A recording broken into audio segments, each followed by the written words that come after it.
Some parameters and guidelines for injections. This is our injection testing time for this afternoon, and we've got 10 students here, and we'll practice a lot. We're going to practice sub-Qs for heparin and regular and NPH insulin. And I think the student group didn't have any questions, did you, about sub-Qs or injections? We're pretty clear. I'm going to try to cover as much as I can. We also need to cover some information about doing IMs, Demerol and Vistaril combination. I'll remind you that Demerol and Vistaril is not commonly done this way as much anymore. We use a lot of IVs and PO meds for pain, and also patches. We use a lot of those, as well as IV therapy for pain meds. But we're going to have you practice that today, but not test on it. All right? The testing only involves giving one sub-Q injection to Mr. or Mrs. Pillow, which you have in front of you. That's your patient for today. So we're going to practice using the calculations, the formula, so you know how to do that in case you haven't practiced that in a while. The formula, we call it the formula, is desired over had times quantity. Desired is your doctor's order or what you want. What you have is what the pharmacy has supplied you in your box or your bottle or whatever you have in front of you. And the quantity is what it comes in, like 1 tab or 1 mil or 2 mils, something like that. So let's do this Demerol Vistaril thing. I do have to have the students talk to me for the numbers, if that's okay. Good. The order here is Demerol 50 and Vistaril 25. We're going to put that in one syringe. IM now, not stat, but now. That gives you a moment, just a moment longer to get it put together. And Demerol 50 is the order, so you have to tell me, somebody, one person please, would tell me what your Demerol bottle says that you're using today. What is the content? What do you have? 100 milligrams per milliliter.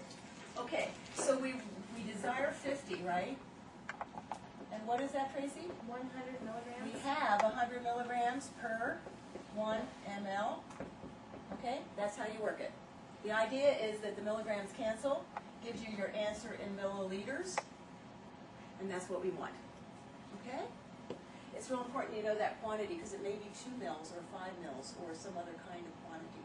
So when you work this out, what do we get? Somebody tell me, one voice? Somebody?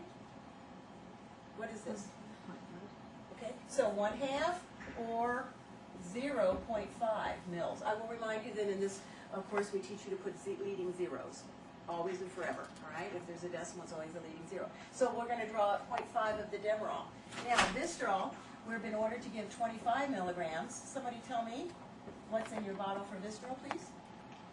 100 milligrams per 2 cc's. Okay, and I think that's what everybody has, right? Is that correct? If I'm not mistaken, it's a generic bottle. Okay, 100 milligrams of Vistaril. Correct. And how much? 2 cc's. Aha! And we're going to change that to mils because that's what we're trying to teach now, and it's so hard for all of us old nurses to remember that we got to get cc's out and milliliters in. All right, so you see how important that is to not assume it's one of something. Makes sense, does it not? So let's take this down. And that gives us how much when we work it out? Same thing. Boring, right? So in your calculation, perchance you'd have to do that. You have 0.5 of Demerol, 0.5 of Vistaril to equal a total in the syringe of? 1 cc or 1 ml. 1 mil. It's hard, isn't it? Yeah, I know. I can't quite get the mils coming out. All right. Everybody okay with that? So you're going to practice that actual problem at your station, please, if you will. All right, heparin, 5,000 units. Somebody tell me what, that's the order, tell me what your heparin bottle says. Hopefully you all have the same labels. 10,000 units per ml. Great, thank you, Bill. So we want to give 5,000 units, right? And we have on hand from our pharmacy supply 10,000 units. Sorry, times 1 mil, right? That's what he told me. So I have to work that out. What does that come out? 0.5. It's getting pretty boring, isn't it? The 0.5. I made it way too easy. I should have given something bizarre. Okay, so we need to give 0.5 mils. It's hard for students to remember that you're not drawing up units of heparin. Truly, you're drawing up a 1/2 mil in which is contained that many units. Because then you start thinking insulin, which you're truly drawing up by the unit measurement. It's very confusing. So be sure, even though the terminology is the same here, it's not the same way the drug is contained in the liquid in the bottle. So we draw 0.5 mils of heparin, and that's what you would do when you test with me this afternoon, if it was a heparin problem for you, okay? lab test associated with giving insulin? What do we look for? Glucose. The glucose, right? The blood sugar, the glucose. Either a sliding scale or a regular dose. This doctor happens to have ordered this as an AM dose, let's say. How many units total will we have? Right? So that's the calculation, so to speak. It seems simple, but that's what we want you to do. Calculate how many units total. And then we already said that we draw up the fast or clear first. What do we have to do with the cloudy to make sure that it's in good shape? Shake it real hard?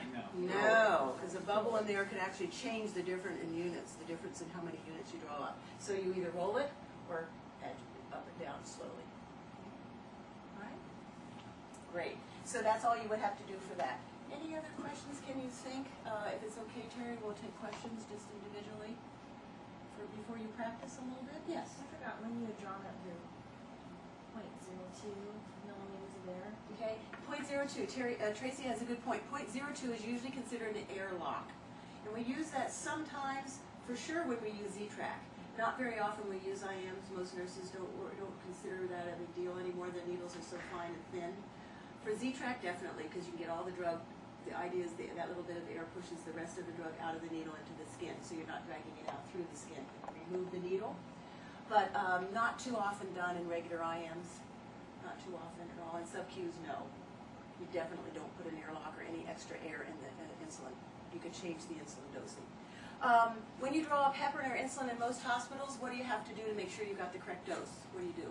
Have somebody Check it with another licensed nurse. That's an RN or an LVN. LVNs are licensed nurses, not an aide, but RN or LVN. Cool. All right. Other questions? That was a good point.